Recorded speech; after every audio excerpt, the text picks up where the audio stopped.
ओम श्री गुरुवे नमः। ओम शांति शांति शांति। प्रणाम भगवान। भगवान अभी हमारा सत्संग मुंडक सुधा मुंडक उपनिषद प्रवचन श्री स्वामी अखंडानंद सरस्वती जी महाराज द्वारा विरचित और प्रवचन नंबर 15 मंत्र नंबर 2 से सत्संग लेते हैं। भगवान स्वामी जी बताते हैं कि दिव्यो हमूर्त पुरुष है। यह जो पुरुष है यह कैसा है, इसका वर्णन करते हैं। देखो, वर्णन करने के लिए 9 बात कही गई हैं, आप गिन लो इस मंत्र में। पहली बात है दिव्य, दूसरी बात है अमूर्त, तीसरी बात है पुरुष, चौथी बात है सबाह्य अभ्यंतर, पांचवी बात है अजय, छठी बात है अप्राण, सातवीं बात है अमना, आठवीं बात है शुभ्र और नवीं बात है परत अक्षरात परह। माने यह वर्णन की सीमा हो गई। सबसे बड़ी संख्या 9 है। किसी को भी 9 किसी भी बात को 9 प्रकार से कह देना, माने सब प्रकार से उसका वर्णन करना। यह पुरुष कैसा होता है, तो यह पुरुष का अर्थ है अयम पुरुष है। आप अपने को पुरुष समझते हैं कि नहीं? पुरुष माने आत्मा। पूर्णत्वात् पुरुष है, जो शरीर में और विश्व में भरपूर है, उसको पुरुष कहते हैं। पुरुष माने भरा, पूरा। पुरुष है वसति इति पुरुष है। पुर माने नगर। नव द्वारे पुरे देही नैव कुर्वन् कारायन। यह 9 दरवाजे वाला जो पुर है, इसमें वस निवासे वस्तीत, वस का उत हो गया संप्रसारण विधि से। पुरुषु वसति इति पुरुष है, जो इस शरीर रूप नगरी में निवास करे उसका नाम पुरुष है। पूर्णत्वा अद पुरुष है, पूर्ण होने के कारण इसको पुरुष कहते हैं। पुरुषयो वह पुरुष है, इस पुरी में शयन करता है, इसलिए इसका नाम पुरुष है।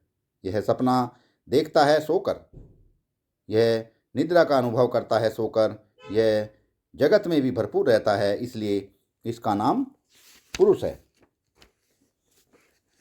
तो अब आपको अपने को पुरुष तो समझते हैं ना? तो अब आप अपने को पुरुष तो समझते हैं, परंतु हड्डी मांस चाम का बना हुआ पुरुष समझते हैं। यह बात गलत है। अपने साथ यह गंदी चीज़ मत जोड़ो। यह मानने से ही तुम्हारे साथ यह जुड़ा हुआ, और बिना सोचे समझे अगर समझदारी से काम लो तो यह जो लौकिक शरीर है, इसको लोक में ही रहने दो। वाह भगवान वाह। श्रीमद् भगवत में एक स्थान पर आया है, गृहेशवती तिथि वदम वसन। घर में कैसा रहें? बोलें अतिथि की तरह रहें। जैसे अतिथि घर में रहता है पर घर को अपना नहीं समझता। अतिथि पलंग पर सोता है पर पलंग को अपना नहीं समझता। अतिथि घर में खाता है लेकिन भोजन को अपना नहीं समझता। अतिथि बच्चे से हंसता खेलता है पर बच्चे को अपना नहीं समझता। गृहेस्वितिथि वद वसन। घर में कैसे रहना चाहिए कि अतिथि के समान रहना चाहिए। और नरलोके नरताम नश्येत। अपने मनुष्यपन को मनुष्य लोक में रहने दो, अपने आत्मा में नहीं जोड़ें। यह खाने वाला, यह पीने वाला, यह चलने वाला, यह हंसने वाला, यह खेलने वाला जो शरीर है, इसको दुनियादारी में रहने दो। इसको ब्रह्म में ले जाने की ज़रूरत नहीं है और ब्रह्म को इसमें लाने की ज़रूरत नहीं है। यह शरीर तो अदिव्य है, भौतिक है, लौकिक है, और तुम्हारी आत्मा इस शरीर से बिल्कुल न्यारी है, दिव्य है। आत्मा अपनी महिमा में प्रथित है। यह जो तुम समझते हो कि हम जन्मने मरने वाले हैं, हम रोगी भोगी हैं, कोई समझता भोगी, कोई समझता रोगी, कोई समझता योगी, तो यह क्या रोगी, क्या भोगी, क्या योगी, ये सब शरीर ही हैं। रोग भी शरीर में, भोग भी शरीर में, योग भी शरीर में। ये सब उपाधि हैं, हाथ ही जोड़ने लायक हैं। बोले अच्छा, शरीर ने सही, यह झगड़ा सारा शरीर का है। दुनिया में जितना झगड़ा है वह सब शरीर का ही है। शरीर को तो दिव्य बनाने की पद्धति भी है। दोनों तरह की पद्धति मिलती है शास्त्र में। ऐसी भी पद्धति मिलती है कि आप भजन करो, नाम भी एक दिव्यता का साधन है। पवित्र वस्त्र धारण करो, यज्ञ उपवीति थी, बढ़िया चंदन लगाया और अपने शरीर में दिव्य न्यास कर लिया, तो शरीर को ही दिव्य बना लिया और दूसरे यज्ञ आदि करके परलोक में जाते हैं। तो परलोक में देवता का शरीर मिलता है, वहाँ भी शरीर दिव्य होता है। तो बोले तब पुरुष ऐसा ही होगा। हमने एक दिव्य महात्मा देखे, बड़े ही कर्मकांडी, देखने में मालूम पड़ते दिव्य। यह शरीर क्या है? देवता का शरीर है, परंतु वे भी मर गए। मुश्किल तो यह है कि कई लोगों ने अपने शरीर को दिव्य बनाने की कोशिश की, मगर गए। हमारा शरीर दिव्य होगा, दिव्य होगा, कट गए। हम लोग एक बार योगी अरविंद के आश्रम में गए सन 38 में। तो अब जो सनातन देव जी के नाम से विख्यात हैं, मुनीलाल जी, वह भी साथ गए थे। पंडित राम नारायण शास्त्री थे, पंडित रमाकांत त्रिपाठी थे। तो शास्त्री जी ने पूछा कि यह जो योगी अरविंद कहते हैं कि शरीर दिव्य हो जाएगा, इसका क्या अभिप्राय है? तो अनिल वरण राय थे और नलिनीकांत गुप्त थे। अरविंद से यह प्रश्न नहीं किया गया। दिलीप कुमार राय थे, यह शरीर दिव्य कैसे होता है? उन दिनों योगी अरविंद के पाँव में चोट लग गई थी, मोच आ गई थी पाँव में। तो अनिल वरण राय ने उनका यह समाधान किया कि शरीर दिव्य नहीं होता है, दृष्टि दिव्य होती है। मनुष्य की नज़र अगर दिव्य हो जाए, तो दृष्टि अगर दिव्य हो जाए, तो शरीर दिव्य हो गया। तो योगी अरविंद के सिद्धांत को पढ़ करके तो लोग समझते थे कि शरीर दिव्य हो जाएगा, शरीर दिव्य हो जाएगा, संसार दिव्य हो जाएगा।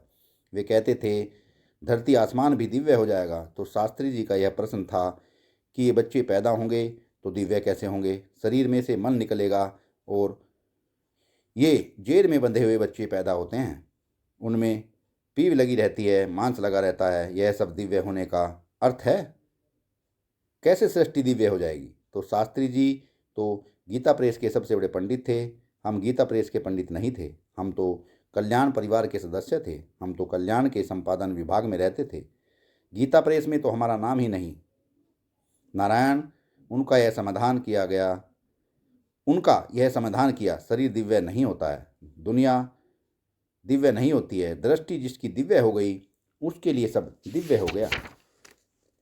बोले हम तो इसमें तो हम लोगों की कोई आपत्ति नहीं। योग सिद्धांत से, सांख्य सिद्धांत से यह बात संपन्न होती है, बहुत बढ़िया।